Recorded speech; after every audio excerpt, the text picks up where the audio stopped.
আসসালামু আলাইকুম প্রিয় শিক্ষার্থীরা, কেমন আছো তোমরা? আশা করি এই লকডাউনে সবাই বাসায় অবস্থান করে আছো এবং যে যেখানে আছো প্রার্থনা করছি সবাই যেন সুস্থ আছো, ভালো আছো। যাই হোক, আজকে যে বিষয়ে আমরা আলোচনা করব, উৎপাদন ব্যবস্থাপনার প্রথম পত্রের প্রথম অধ্যায়ে লাস্ট যে ভিডিওটা আমরা দিয়েছিলাম সেই ভিডিওর পরবর্তী অংশে আমরা আলোচনা করব। তোমরা একটু বোর্ডের দিকে তাকালেই খেয়াল করো, একটু বোর্ডের দিকে তাকাও, খেয়াল করো যে উৎপাদনশীলতার প্রকারভেদ। লাস্ট ক্লাসে আমরা উৎপাদনশীলতা পর্যন্ত আলোচনা করেছিলাম, আজকে তার পরবর্তী একটা সংক্ষিপ্ত ভিডিও তৈরি করতেছি। উৎপাদনশীলতার প্রকারভেদ। আচ্ছা, উৎপাদনশীলতার প্রকারভেদ আলোচনা করার আগে আমি একটু মনে করাই দিই উৎপাদনশীলতা কি। সহজ একটা উত্তর হলো, উৎপাদনশীলতা হলো উৎপাদিত পণ্যের মূল্য এবং উৎপাদনের উপকরণের অনুপাত। আর এই উৎপাদনশীলতা দ্বারা কি বুঝতে পারি আমরা? উৎপাদনশীলতা দ্বারা আমরা দক্ষতা, প্রতিষ্ঠানের দক্ষতা যাচাই করতে পারি, উৎপাদনের পরিমাণ বৃদ্ধি বা অনুপাত বিগত সালের সাথে বৃদ্ধির পরিমাণটা সম্পর্কে জানতে পারি। যাই হোক, ওর দিকে আমরা যাবো না, আমরা চলে আসি উৎপাদনশীলতার প্রকারভেদ। তোমাদের এসএসসিতে বিভিন্ন বই দেখবা উৎপাদনশীলতার প্রকারভেদ বা টাইপস অফ প্রোডাক্টিভিটি এটাকে 5টা ভাগে ভাগ করেছে, কোনো কোনো বইয়ে 6টা ভাগে ভাগ করেছে। সেগুলো কি কি? শ্রমের উৎপাদনশীলতা, যন্ত্রের উৎপাদনশীলতা, কাঁচামালের উৎপাদনশীলতা, মূলধনের উৎপাদনশীলতা, এছাড়া আছে সার্বিক উৎপাদনশীলতা, তারপর আছে দেখবা আর্থিক উৎপাদনশীলতা। তবে আজকে আমরা তো শর্ট ভিডিও করব, সব আলোচনা করতে পারবো না, গ্রাজুয়ালি আলোচনা করব ধীরে ধীরে। যাই হোক, প্রথমে আসি আমরা শ্রমের উৎপাদনশীলতা। শ্রমের উৎপাদনশীলতা বা লেবার প্রোডাক্টিভিটির বিষয়টা কি? শ্রমের উৎপাদনশীলতা হলো মোট উৎপাদিত পণ্যের উপকরণ এবং এইটা তৈরি করতে যে ওই প্রতিষ্ঠানে কি পরিমাণ শ্রম ব্যয় হয়েছে তার অনুপাতটাই হলো শ্রমের উৎপাদনশীলতা। এটা আমরা গাণিতিক হারে একটু প্রকাশ করি, দেখি।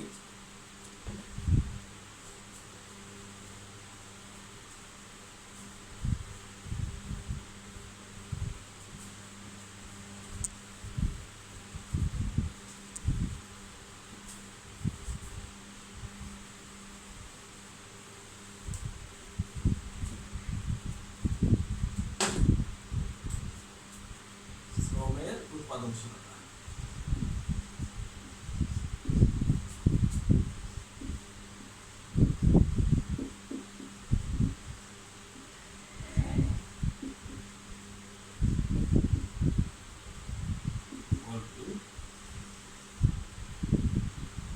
মোট উৎপাদিত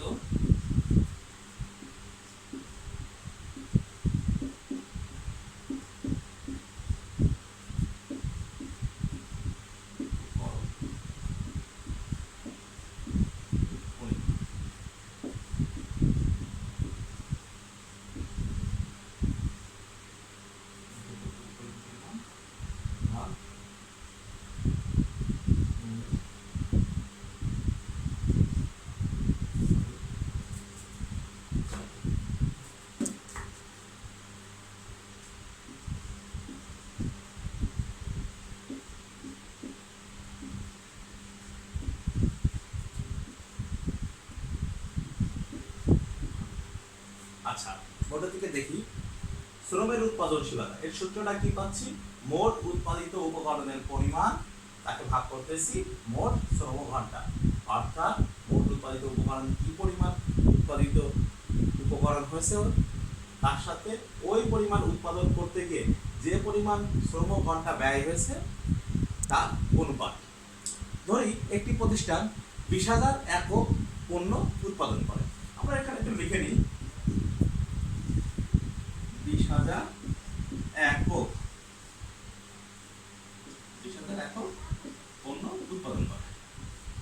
আচ্ছা, এই পণ্য উৎপাদন করতে যে ব্যয় হয়েছে 100 ঘন্টা, 100 ঘন্টা শ্রমিকের সময় লেগেছে 100 ঘন্টা, শ্রমিকের সময় লেগেছে 100 ঘন্টা। তাহলে আমাদের উত্তরটা কি আসতেছে দেখি, 200 একক। তাহলে এই যে এখানে যে 200 একক আসছে, এটাকে আমরা কি বলতে পারি? একক প্রতি শ্রমের উৎপাদনশীলতা। এটা আমরা লেখার সময় সুন্দর করে লিখব যে একক প্রতি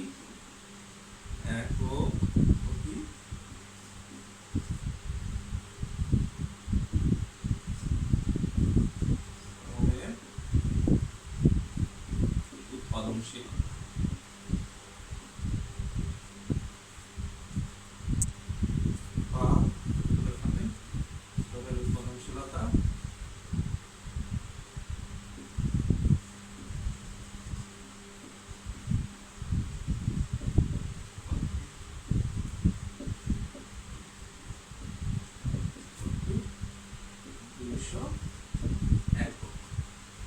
অর্থাৎ 100 ঘন্টা শ্রম ব্যয় করে 200 একক উৎপাদন করা সম্ভব হয়েছে।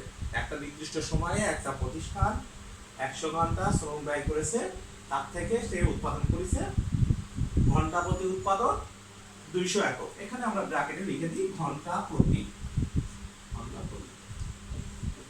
ঘন্টায় উৎপাদন করেছে 200। আচ্ছা, এটা দ্বারা প্রতিষ্ঠানটি কি জানতে পারতেছে? এটা দ্বারা প্রতিষ্ঠানটা কম্পেয়ার করতে পারতেছে যে পূর্ববর্তী টাইম যখন প্রতিষ্ঠান উৎপাদন করেছিল তখন 1 ঘন্টায় কি পরিমাণ পণ্য উৎপাদন করেছে। যদি দেখা যায় 1 ঘন্টায় 250 একক পণ্য উৎপাদন করেছে আর এখন 200 একক, তাহলে বুঝতে হবে যে শ্রমের যে ব্যয়টা হচ্ছে, শ্রমের দক্ষতা হ্রাস পেয়েছে। আর যদি হয় যে পূর্বে উৎপাদন করেছিল ওই সময় একই পরিমাণ সময়ে 1 ঘন্টায় 200 টাকা যদি 150 উৎপাদন করেছে আর বর্তমানে 200 একক উৎপাদন করেছে, তাহলে বুঝতে হবে যে শ্রমের দক্ষতা বৃদ্ধি পেয়েছে। আচ্ছা, এই সূত্রটা ছাড়াও শ্রমের উৎপাদনশীলতা নির্ণয়ের আরো একটি সূত্র আছে, আমরা সেই সূত্রটা আসি।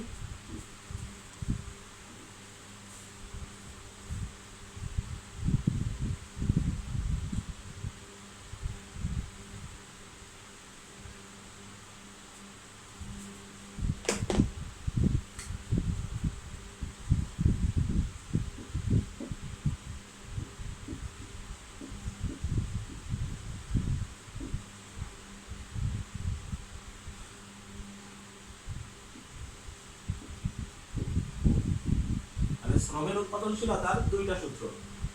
দ্বিতীয় সূত্রটা আছে মোট উৎপাদিত উপকরণের মূল্য তাকে ভাগ করতেছি মোট শ্রম ব্যয়ের পরিমাণ দ্বারা।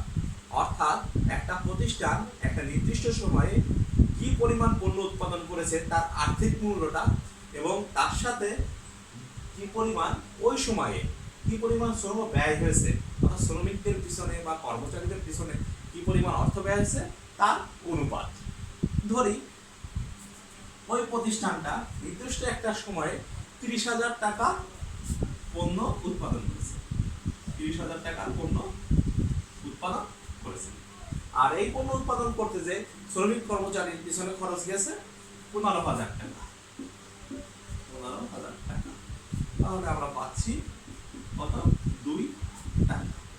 এই যে 2 টাকা, এটা হলো একক প্রতি শ্রমের উৎপাদনশীলতা।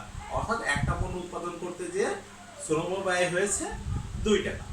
তখন একটা প্রতিষ্ঠান পূর্ববর্তী উৎপাদনের সাথে সে কম্পেয়ার করতে পারে, শ্রমিকের দক্ষতা যাচাই করতে পারে। যদি দেখে যে খরচটা বৃদ্ধি পেয়েছে, তাহলে উৎপাদনশীলতার সাথে কম্পেয়ার করবে যে খরচটা বৃদ্ধি পেয়েছে, তাহলে এটা কিভাবে হ্রাস করা যায়, অর্থাৎ প্রয়োজনীয় ব্যবস্থা গ্রহণ করবে। তাহলে এটা হলো একক প্রতি উৎপাদনশীলতা। আর এর পূর্বে যে সূত্রটা আমরা ব্যবহার করেছি সেখানে খেয়াল রাখতে হবে যে মোট উৎপাদিত উপকরণের মূল্যের জায়গায় প্রশ্নে কি দেওয়া আছে। পরীক্ষার প্রশ্নে যদি উৎপাদিত পণ্যের মূল্যের জায়গায় একক দেওয়া থাকে, তাহলে শ্রমের উৎপাদনশীলতা বের করার সময় অবশ্যই আমাদের শ্রম ব্যয়কে না নিয়ে শ্রম ঘন্টাকে হিসাব করতে হবে। শ্রম ঘন্টাটাকে এখানে লিখতে হবে আর এখানে লিখতে হবে একক। অর্থাৎ আমাদের সবসময় জন্য খেয়াল রাখতে হবে একক দেওয়া আছে নাকি উৎপাদনের উপকরণের মূল্য দেওয়া আছে। যদি একক দেওয়া থাকে তাহলে অবশ্যই আমরা যখন অনুপাত বের করব তখন শ্রম ঘন্টাটাকে হিসাব করে অনুপাত বের করব। আচ্ছা, এর পরবর্তী বিষয়টাই আমরা আসি। শ্রমের উৎপাদনশীলতার পরে আমরা যন্ত্রের উৎপাদনশীলতা বের করব।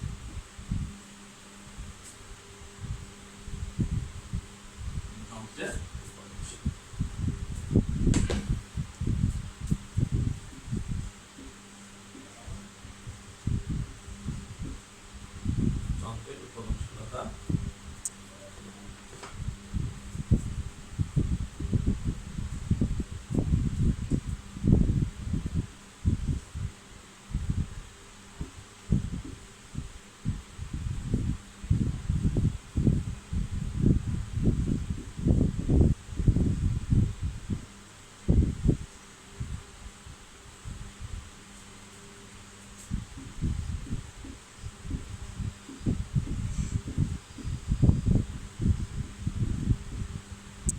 যখন যন্ত্রের উৎপাদনশীলতা আমরা বের করব তখন খেয়াল রাখতে হবে এই সূত্রটা, এটার ক্ষেত্রেও দুইটা সূত্র ফলো করে। সেটা হলো মোট উৎপাদিত উপকরণের পরিমাণ ভাগ মোট যন্ত্র সময়। আচ্ছা, পরবর্তী সূত্রটা আসার আগে এটাকে আমরা একটা ছোট্ট একটু অঙ্ক দিয়ে হিসাব করি। ধরি একই নিয়মে আগের সূত্রের মতোই মোট উৎপাদিত পরিমাণ, একটা নির্দিষ্ট সময়ে একটা প্রতিষ্ঠান 10,000 একক পণ্য উৎপাদন করে। লিখে নিই, ধরি 10,000 একক পণ্য উৎপাদন করে, একক পণ্য উৎপাদন করে।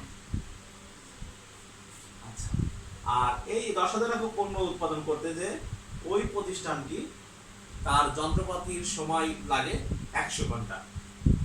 100 ঘন্টা। তাহলে আমরা কি পাচ্ছি? ঘন্টা প্রতি যন্ত্রের উৎপাদনশীলতা লিখতে পারি ঘন্টা প্রতি যন্ত্রের উৎপাদনশীলতা।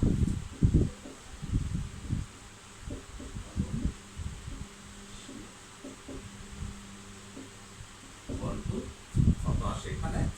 100 একক।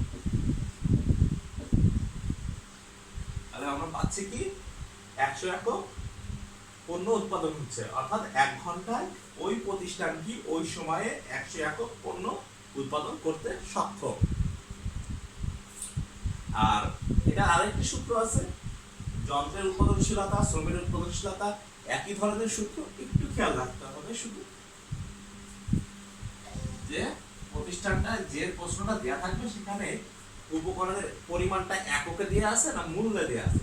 যদি মূল্যে দেয়া থাকে তাহলে এখানে মোট উৎপাদিত উপকরণের পরিমাণের স্থানে লিখবো উৎপাদিত উপকরণের মূল্য, আর্থিক মূল্যটা।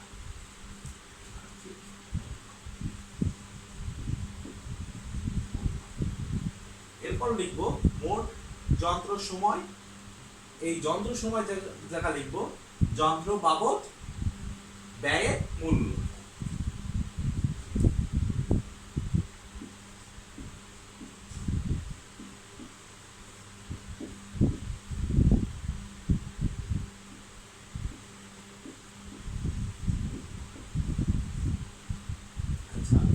তাহলে দেখি যন্ত্রের উৎপাদনশীলতা পাচ্ছি মোট উৎপাদিত উপকরণের মূল্য ভাগ মোট যন্ত্র বাবদ ব্যয়ের মূল্য।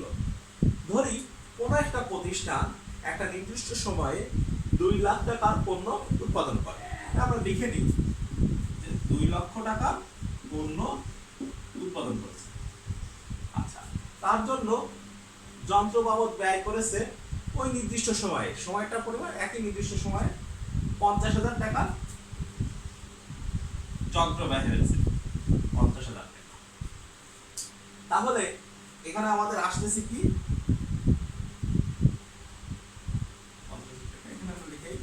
একক প্রতি উৎপাদনশীলতা, একক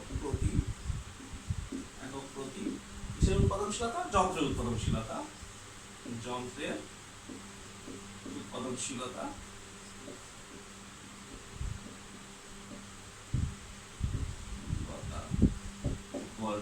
পাচ্ছি কি এখানে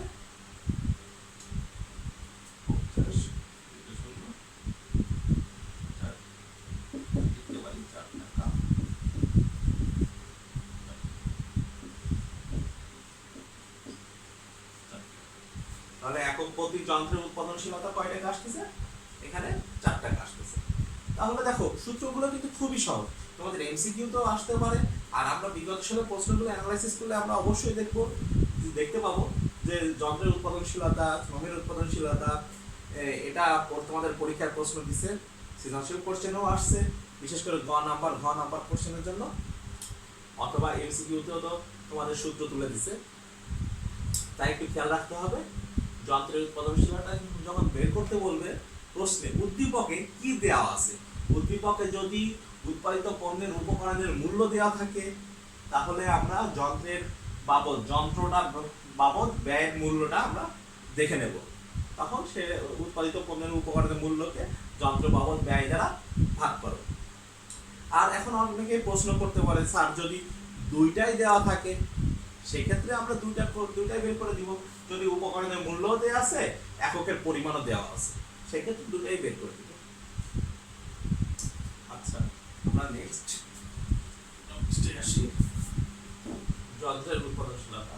তারপর পরবর্তীতে আমরা বের করব কাঁচামালের উৎপাদনশীলতা। এখানে আমরা একটু বলে নিই, একটা প্রতিষ্ঠান কেন যন্ত্রের উৎপাদনশীলতা বের করতে চায়। একটা প্রতিষ্ঠান যন্ত্রের উৎপাদনশীলতা দ্বারা জানতে পারে যে ওই প্রতিষ্ঠানটাই যন্ত্রের যে ব্যবহার করেছে সেই ব্যবহারে তারা কি পণ্যটা নষ্ট হয়েছে, সময় অপচয় হয়েছে, এগুলো সম্পর্কে জানতে পারে। যন্ত্র ব্যবহারের দক্ষতা সম্পর্কে জানতে পারে। দেখা যাচ্ছে কোনো একটা যন্ত্রে আধুনিকরণ করেছে, আধুনিকরণ করা দ্বারা তার যন্ত্র সময়ের বাবদ ব্যয়ের মূল্য দ্বারা যে উৎপাদনশীলতা বৃদ্ধি পেয়েছে কিনা সেটাও দেখতে পারে। পুরাতন যন্ত্রটা বাদ দিয়ে নতুন একটা যন্ত্র ফিটিংস করলো, যে উৎপাদনের পরিমাণ বৃদ্ধি পাবে। এখন উৎপাদন পরিমাণ বৃদ্ধি পেলে যে উৎপাদনশীলতা বৃদ্ধি পায় তা কিন্তু না। এই কারণে এভাবে বের করলে ওই প্রতিষ্ঠানটা আলাদা আলাদাভাবে স্পেসিফিক ভাবে জানতে পারবে যে যন্ত্রের উৎপাদনশীলতা পূর্বের তুলনায় বৃদ্ধি পেয়েছে কিনা। আচ্ছা, এর পরের বিষয়টায় আসি, কাঁচামালের উৎপাদনশীলতা।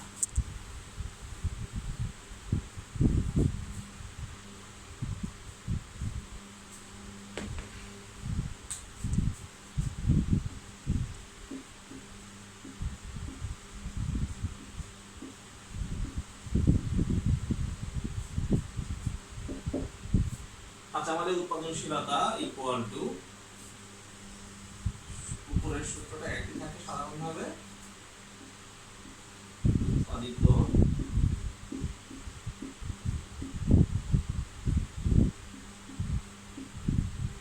পণ্যের মূল্য বা আর্থিক মূল্য, যেকোনো একটা লিখলেই হবে। উৎপাদিত পণ্যের মূল্য তাকে ভাগ করব আমরা কাঁচামালের মূল্যের দ্বারা। মোট কাঁচামালের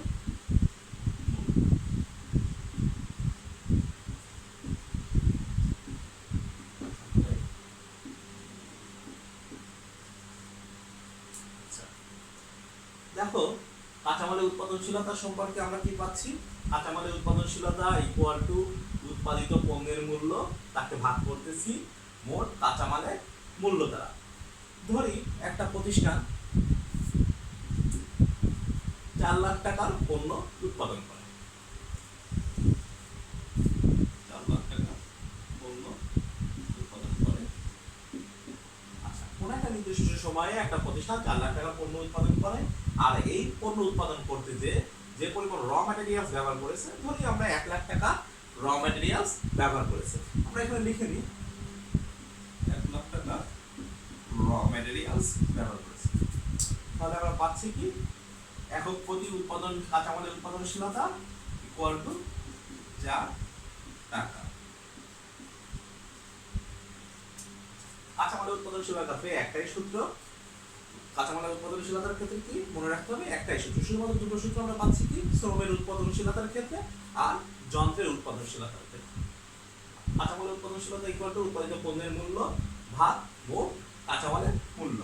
অর্থাৎ একটা প্রতিষ্ঠান একটা নির্দিষ্ট সময়ে কি পরিমাণ কাঁচামাল ব্যবহার করে কি পরিমাণ পণ্য উৎপাদন করতে সক্ষম হয়েছে সেটা আমরা কাঁচামালের উৎপাদনশীলতা দ্বারা জানতে পারবো। প্রতিষ্ঠান এটা দ্বারা কি বুঝতে পারবে যে পূর্বের তুলনায় এখন কি বেশি পরিমাণ পণ্য উৎপাদন করেছে নাকি কম পরিমাণ পণ্য উৎপাদন করেছে। তাহলে যদি এটা দ্বারা কি বুঝতে পারবে যে পণ্য অপচয় হচ্ছে কিনা। যদি দেখে যে অপচয় হচ্ছে, তাহলে এই অপচয় রোধ করার জন্য প্রয়োজনীয় ব্যবস্থা গ্রহণ করতে পারবে। এই জন্য একটা প্রতিষ্ঠানের জন্য কাঁচামালের উৎপাদনশীলতা বের করা অবশ্যই খুবই একটা গুরুত্বপূর্ণ বিষয়। ওকে, আর এটা শর্ট কোশ্চেনে আমরা 2 মার্কের এমসিকিউতে দিতে পারি। এর পরবর্তীতে আসি আমরা মূলধনের উৎপাদনশীলতা।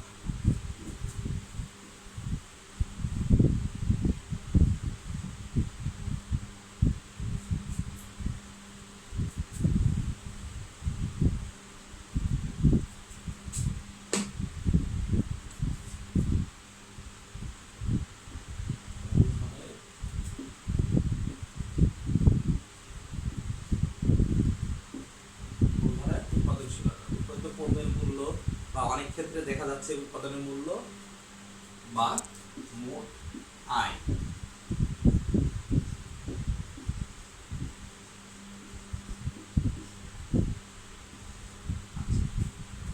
করব মোট মূলধনের পরিমাণ দ্বারা।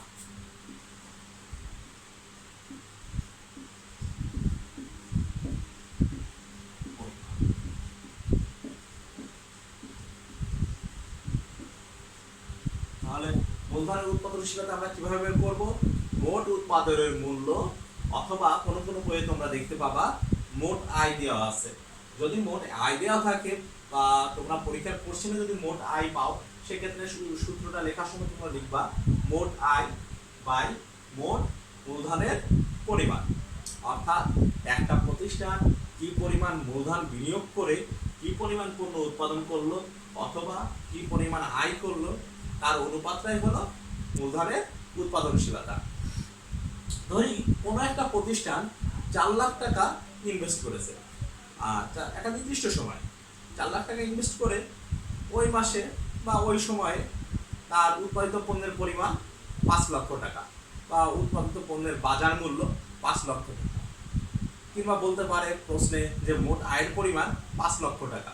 সেক্ষেত্রে আমরা লিখতে পারি উৎপাদিত পণ্যের মূল্য বা মোট আয় যদি দেওয়া থাকে 5 লক্ষ টাকা, তাহলে এখানে আমরা লিখলাম 5 লক্ষ টাকা। আর মূলধনের পরিমাণ কত বলেছিলাম? যে বিনিয়োজিত মূলধনের পরিমাণ বা বিনিয়োগ করেছে 4 লক্ষ টাকা। এই 4 লক্ষ টাকা দ্বারা ভাগ করি এখানে।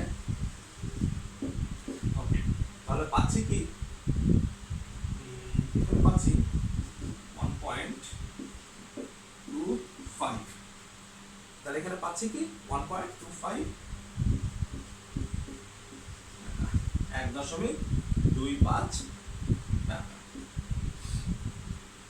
তাহলে মূলধনের উৎপাদনশীলতা পাচ্ছি 1.25 টাকা। এটা দ্বারা বোঝা যাচ্ছে যে প্রতি 1 টাকা মূলধনের বিপরীতে তার আয় হচ্ছে 25 পয়সা। বা আমাদের উত্তরে যখন প্রশ্ন চাবে, প্রশ্ন দেওয়া থাকবে, আমাদের শুধুমাত্র এইটুকুই সাধারণভাবে উত্তর চেয়ে থাকে। যদি মন্তব্য লিখতে বলে, সেক্ষেত্রে আমরা মন্তব্য পৃথকভাবে লিখি। যাই হোক, আমরা আজকের ক্লাসে বেশি আলোচনা করব না, আমরা এটাকেই আর একবার রিভিউ করি। বোর্ডটা মুছে দিই।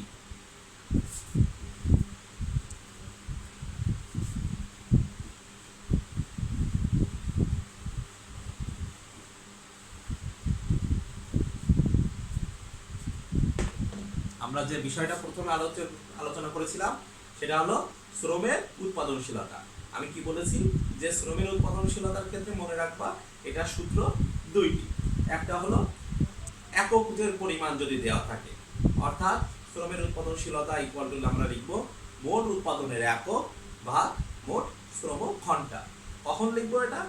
যখন উৎপাদনের পরিমাণটা এককে দেওয়া থাকবে, মূল্যে না দেওয়া থেকে এককে দেওয়া থাকবে, এবং শ্রম ঘন্টা দেওয়া থাকবে, অর্থাৎ কত ঘন্টা শ্রম ব্যয় হয়েছে।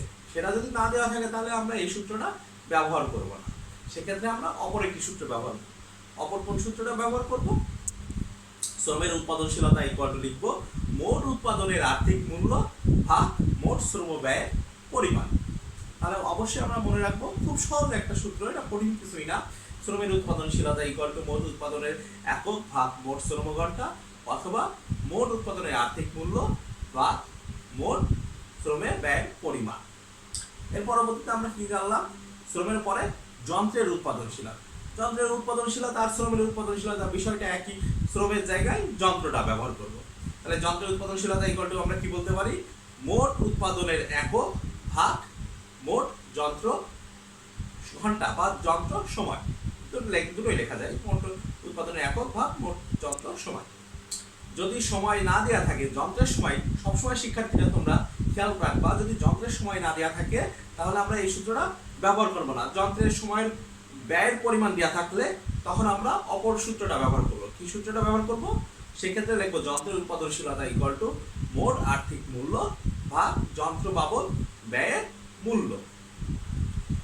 এর পরবর্তীতে কি? কাঁচামালের উৎপাদনশীলতা। কাঁচামালের উৎপাদনশীলতার ক্ষেত্রে একটাই সূত্র, উৎপাদিত পণ্যের উপকরণের ব্যয় বা মোট উৎপাদিত পণ্যের আর্থিক মূল্য ভাগ মোট কাঁচামালের ব্যয়। অর্থাৎ একটা নির্দিষ্ট সময়ে একটা প্রতিষ্ঠান কি পরিমাণ পণ্য উৎপাদন করেছে তাকে ভাগ করব ওই উৎপাদিত পণ্যের জন্য যে পরিমাণ উপকরণ ব্যবহার করা হয়েছে তার মূল্যটা দেওয়া থাকবে। স্বাভাবিকভাবে তোমাদের সৃজনশীল কোশ্চেন আসলে এই তথ্যগুলো দেওয়া থাকবে, তোমরা তথ্য থেকে অঙ্কটা করে বের করবা। এরপরে কি আসছে? মূলধনের উৎপাদনশীলতা। মূলধনের উৎপাদনশীলতার ক্ষেত্রে মনে রাখবা যে মোট উৎপাদনের মূল্য বাই মোট মূলধনের পরিমাণ। মোট উৎপাদনের মূল্য ভাগ মোট মূলধনের পরিমাণ, অর্থাৎ কি পরিমাণ মূলধন ব্যয় বিনিয়োগ করে একটা প্রতিষ্ঠান কি পরিমাণ উৎপাদন করেছে। অথবা একটা জিনিস মনে রাখবা, কোনো কোনো বইয়ে এই সূত্রটার ক্ষেত্রে মূলধনের উৎপাদনশীলতা ইকুয়াল টু লিখে রেখেছে যে মোট আয় ভাগ মোট মূলধনের পরিমাণ। দুইটাই রাইট। যদি তোমার কোশ্চেনে যে তোমার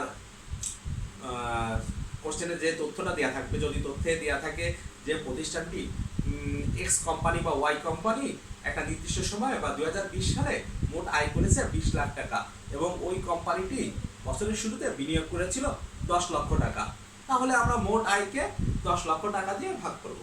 আর যদি মোট আয়ের কথা না বলা থাকে এক্স কোম্পানি 2020 সালের উৎপাদিত পণ্যের মূল্য বা বাজার দর 20 লক্ষ টাকা আর মোট বিনিয়োগের পরিমাণ ছিল 10 লক্ষ টাকা, তখন আমরা লিখব মোট উৎপাদিত পণ্যের মূল্য ভাগ মোট মূলধনের পরিমাণ।